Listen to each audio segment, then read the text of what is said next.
Siyempre, dahil sa Quiapo tayo, kilalang kilala dito yung mga herbal o kaya yung mga dahon na binibenta para panggamot sa mga sakit. Kaya naman, ito yung aking next na task mula kay BFF.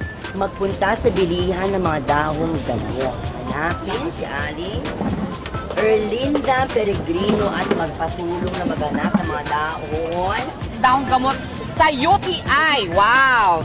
Ang UTI, lagnat at dahong antibiotic. Kaya go! Sugod!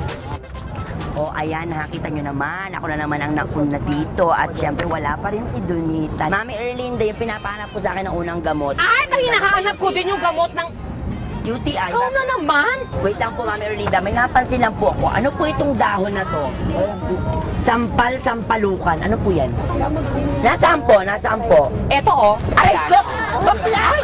Ikaw na naman yan. Siya po yung pinapakit ko kanina. Nag-wait na lagi. At siya din po yung babanggitin ko ngayon. Excuse me. Ako na una dito. So ako dapat makakuha nitong gamot sa UTI. Ba't naghahanap ka rin ng UTI? Anong? Ba't hanapin ko UTI? Sakit Yung gamot yun. sa UTI. Ano to? Gusto mo ko magkasakit? Gamot ang hinahanap ko. Kung gusto mo maghanap ko ka sa kabila. Eh, ba't ka naghahanap ng UTI ka din, no? Gamot ang hinahanap ko. O, At sige. mami, kailangan ko po ng gamot sa Ako UTI, din po. gamot sa lagnat, at Ganon din dahong po sa- antibiotic. Bakit ba? Patulog na ba? Ano, pinagluloko tayo ng mga to, ah? Saan po, mami, sampal-sampalukan Saan po yung dyan? sambal-sampalukan? Ito po, ito. Ayan, ang tagal na ipakita, mami. Ano ba kayo? Ayan, ganon. Ito dapat ginagawa yung talaga? sinasampal, tapos nagiging magaling na. Sampalok po siya, mami. Sa tingin mo, tingnan mo nga, anong dahon to? Sampalok. O, yun Ay, nga, sampal. O, yan po, Diba? kukunin ko yan mamaya, pero yung UTI na po muna, mami. Asan yung pang UTI? Ang UTI. Ayan. Yung gamot po sa lagnat? Lagnat. Ayan. Yung gamot po para sa antibiotic? Gamot para sa antibiotic. O. Yung antibiotic, gamot na yon. O, yan. Okay. Tapos meron po ba kayong gamot sa rabies? Ibigay nyo na lang po sa kanya. Para mas fair, siguro mas maganda kung mag-toss pa rin tayo. Ano ka nga, ulot? Ulo? Tail. Ako hindi alam yung tail dyan. Spell mo nga. Ay, basta buntot. Agaw. Oh! Head. O, Malinaw yan, ha? Oo, ayan head. Oo. Huwag ka muna nga alis dyan, kilala ko pamilya mo. Mga ilang segundo ako dito muna. Anong segundo? Araw. Isang araw ka muna dyan. Abutan nun. Kaya nga dapat muna ako. O, sige. Huwag ka nga alis ha, kilala kita. Saan kaya yun? Saan kaya? Saan kaya? Pag nasa Quiapo, kailangan umaura. Takbo na sa Well Mansion, waiting galardon sina Joel at Ben para turuang gumawa ng bracelet. Naku, ito na naman gagawin ko.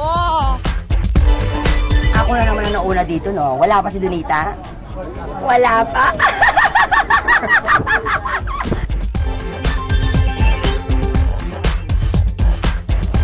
Oh, bagay sa beauty catch. Oh, diba? Believe it or not, ako talaga nauna. At wala pa si Donita until now. Well! Ako na ngayon ang nauna. Kaya, bye, sorry ka na lang. Well, Manson! Oh, ganda. Ano pinag-drive mo, kuya? Ay, naku, salamat naman. At nandito na. At, nauna ka talaga. Donita, tanggapin mo na yun. Ano ka ba?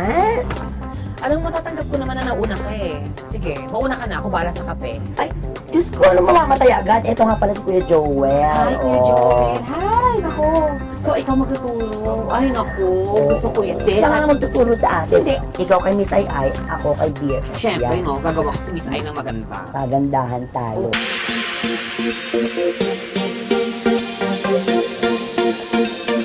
Colorful. Makulay ang buhay. Kaya dapat talaga makulay. Dapat ang tama ang ginawa ko for you, Miss Ay. Oh, ang ganda.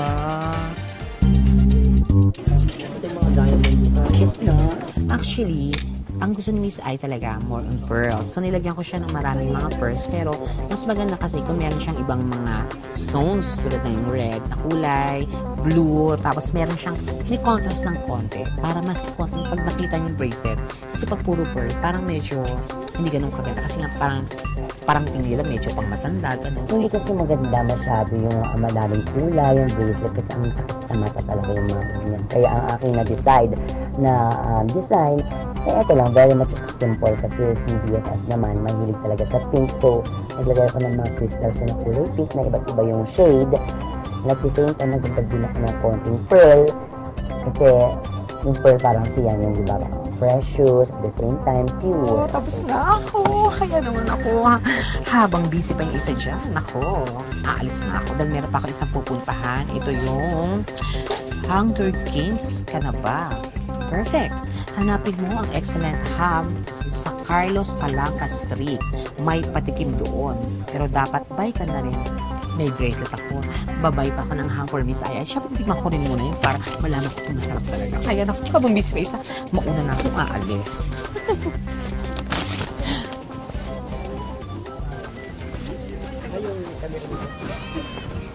Excuse me, anong busy pa ako? Kanina pa kaya ako tapos, no? Ha! Magugulat ka na naman dahil magsusotkat na naman ako.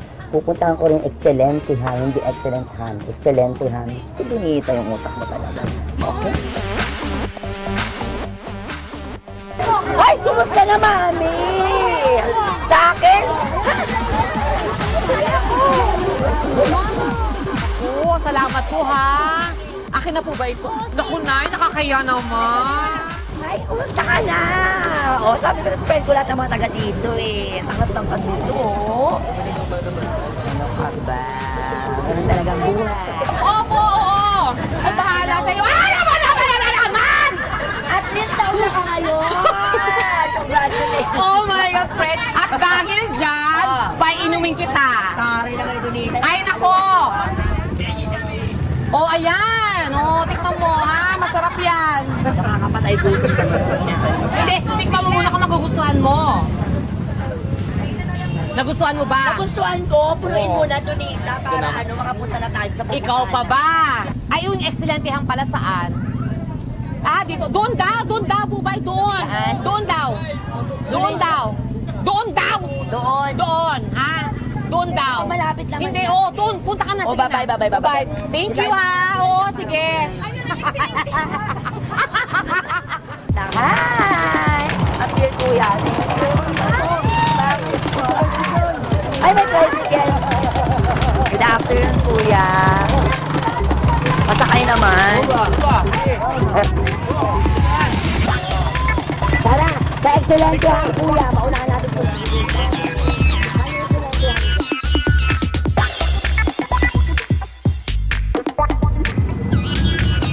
So, yan yung pinagmamalaking mga ham dishes dito sa ating excelente cooked ham. Oh, Chinese style din po yan. Tapos ito po, ma'am.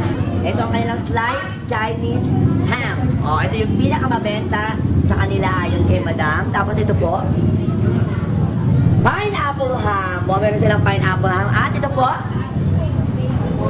sweet bacon. Ito yung isa rin sa mga binabalik-balik ng mga customer. Oh! Janila! You're here again! Ano nangyari? At nakuna ka na naman. Sorry, but I have to tell you this. It's my fourth time na kasi sa Quiapo. So, kabisado ko na lahat ng lugar dito. So, Oh my, kaya pala lahat ng mga shortcuts alam mo na.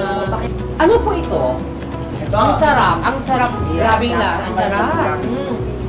ano po yung araw na pinakamabenta po dito sa mga Mga December. Oo. Christmas? Kumusta na kayo si ano, Miss Ay si BFF, no? Alam mo bang ako yung sila doon? Pero mas okay tayo kasi nakakakain tayo dito.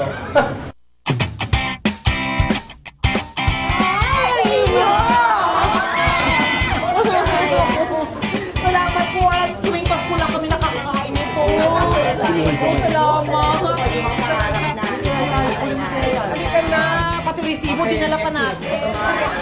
Halika na. Ay, naku, salamat po. Thank you. More power, more excellence. Ayun na pala sila BFF! Ayun na! Uy, ano ba? Halika nga dito! FR! Ano ba? Patingin ko nga. FR! Ever friend! Ano ba yung mga pinamili mo? Ito na. Ay, oh, tinan mo. Siyempre. Ito ang listahan, di ba? Nagpahula kami kanina, ang gaganda ng mga hukom sa Ito, meron, syempre, hindi pwedeng wala. Itong supot ng yan ang more. Oh, di ba? Gulay. May kamote. Ayan yung ginawa ko for you. Ang chachap Ay, ka. talaga? Tingnan mo. Wala yan sa listahan, oh. At yung Pero ginawa meron ko. ganyan. Di ba? Oh, Eto ang ginawa ko sa'yo. Thank you, Elmo. Alam mo na, oh. Di ba? Ang ganda. Well, bago tayo matapos dito sa Yana Morning, ang kambal, anong in-enjoy mo dito sa episode natin today para dito sa Quiapo episode? Siyempre, Kambal, bukod sa kasama kita dito, na iba to para sa ating dalawa, nakita natin kung ano ba yung buhay dito sa Quiapo. And masaya, nakakatuwa at nakakadaupang palad natin yung mga kababayan natin dito sa Quiapo, yung mga, yung mga nagtitinda dito. Nakakatuwa pag yung, hi, ganyan.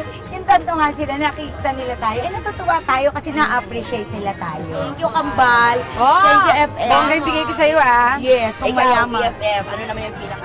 Siguro Oo. ang nakakatuwa dahil sa mga hindi nakakalam, isa to sa mga simbahan na pinupuntahan ko talaga at pag may hinihiling talaga ako, sa kanya talaga, isa sa mga pinupuntahan ko simbahan talaga, literal. Tsaka nakakatuwa kasi kahit na, alam mo yun, nandito tayo, hindi kasi ordinaryo itong araw na to para sa atin eh. Pero ang sarap mamili, ang sarap ng, yung pagtanggap nila at sobrang babait ng tao dito. Kaya naku, ang sarap balik